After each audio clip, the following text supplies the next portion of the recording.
Hi, I am Kedger on Wheels. This is bike 3 of the CF Moto Day. I'm a bit out of breath because I haven't stopped for a minute. This is a MITT GP. It's a 125 Supersport. And out of 125 Supersports, this looks gorgeous.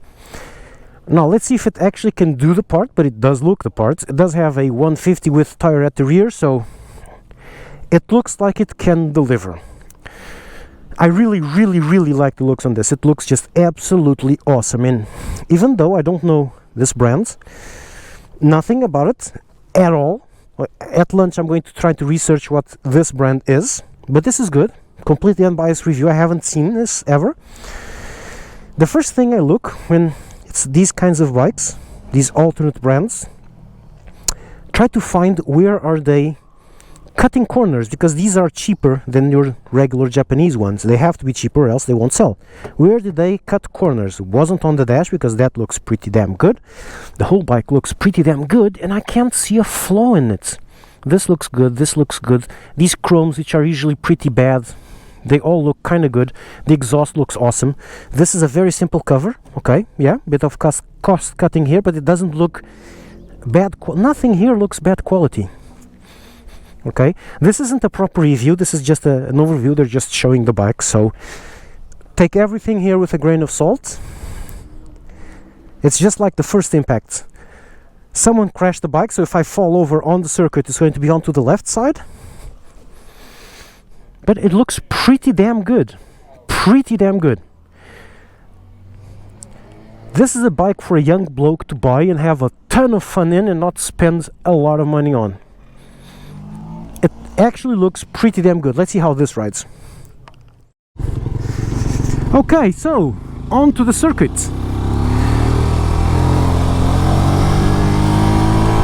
I've actually done a couple of laps already, and okay, first things, the gear lever is bent on this one because this one has crashed, so it's really hard to upshift. I have to get my whole foot off the bike to make it upshift.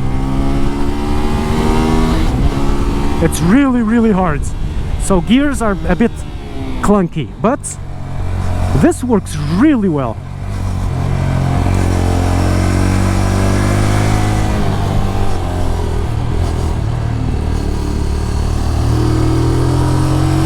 It's not a very fast bike.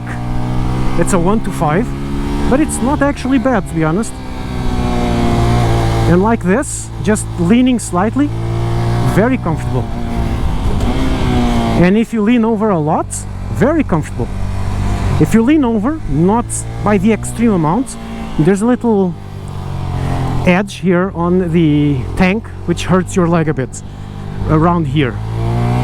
But if you do it properly, it actually works pretty good.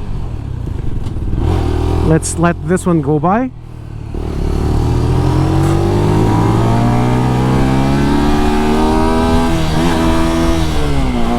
You'll hear this a lot, me missing shifts, missing upshifts, because again, the gear lever is all fucked up. And this was poor body positioning. But this is a fun little 125. Let's try to do it properly now.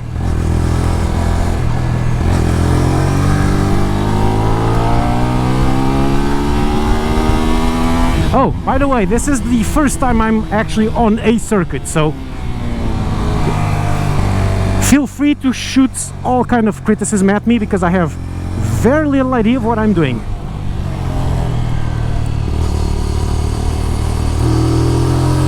Should have throttled up a lot sooner. A lot sooner.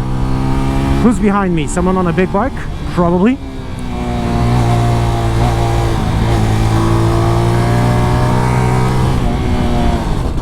Okay, does have ABS, which works pretty damn well, and the brakes are pretty damn hard.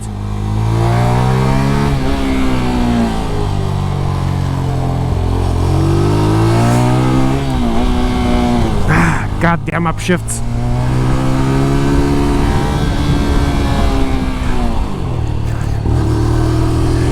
I'm gonna have to retry the brakes again.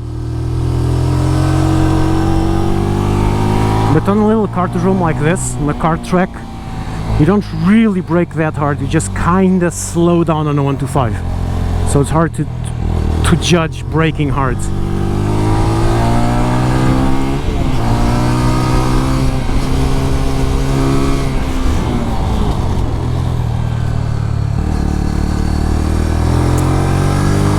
Let's try again. I'm going to try braking really hard over there.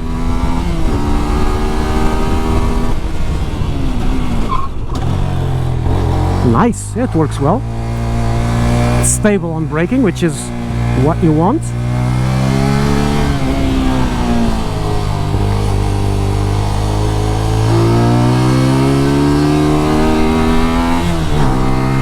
This looks pretty good.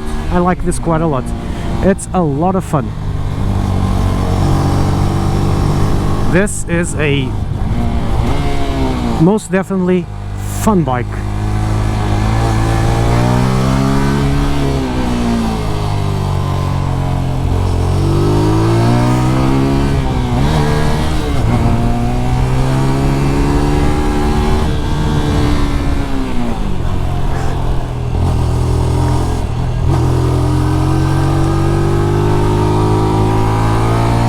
Okay, last lap.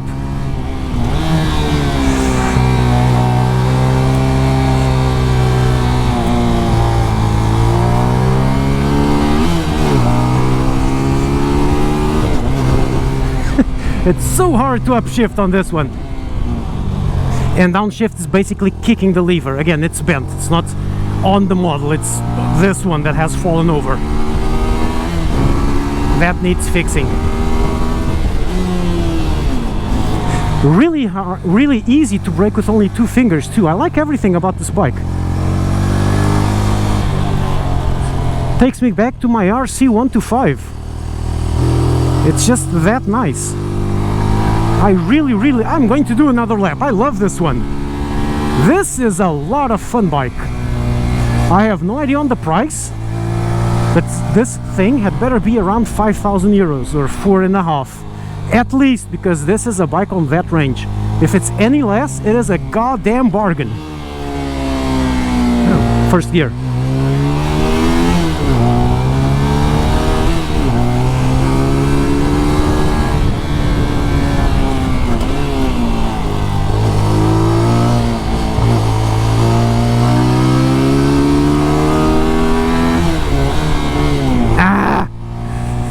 Goddamn brake, shift lever!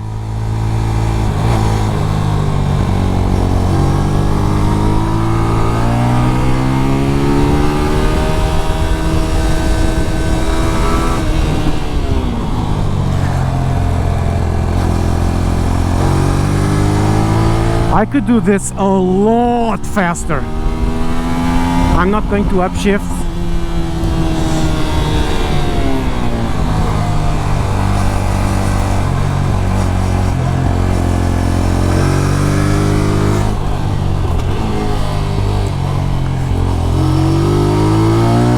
Much better. Okay, that's it. Let's try braking hard. 3, 2, 1, brake. Whoa! Holy freaking cow! These are hard brakes.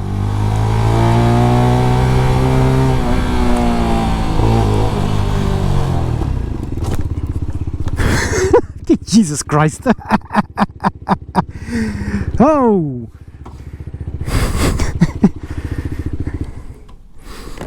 Wow! No idea on the price, but this had better be 5,000 euros or more, because it sure has that performance. Sounds good, rides great, great brakes, easy to use and really strong if you push them, but really strong. A bit too strong even. It's a dual disc brake at the front, for crying out loud. Oh boy, this was a fun bike. Oh boy, this was a very much fun bike. Woo! I love it. So, I really enjoy this one. Apparently the price is more in the 3,500 euro range, which is just mind-blowing. It's a bloody bargain. It's an awesome little 125, little super sport. Just look at it, it looks awesome. and I cannot find a quality flaw in it right now. It's really hard. I'm going to have to research this brand because this has me seriously impressed. I have no idea what brand these tires are, but they work. Okay, on the kart track, all tires should work. It's in near ideal conditions, although as you can see it's not properly hot. The ground is not properly dry. It's been raining all night, so conditions aren't the best, and yet I had no issues. It's a 125. You need to be really inventive to be able to skid it out from under you, to be honest. Oversized brakes. The brakes are just gigantic. The part that was hurting me when I was leaning off the bike is this little thing. If you put your leg correctly, it'll snap onto this part and it'll feel great if you're hanging off the bike completely. If you're just half hanging off, your leg has this tendency to touch this part, and this can be a bit uncomfortable. But this is one of these things that once you have one, after some 500 or 1,000 kilometers, you're used to it and you put your leg the correct way, and that's it. But oh man, brakes are great, really easy to use, really easy to dose, and if you really have to brake, they are massively oversized, with the bike doing a stoppie even with ABS. Massively oversized brakes, a really nice sounding engine, so 125, so it's as fast as a 125 can be.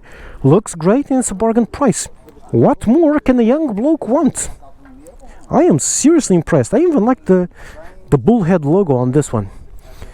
Although I would put the bull logo on the scooters and that skull and crossed pistons one here, but that's just me. Really enjoy this one. On to the next.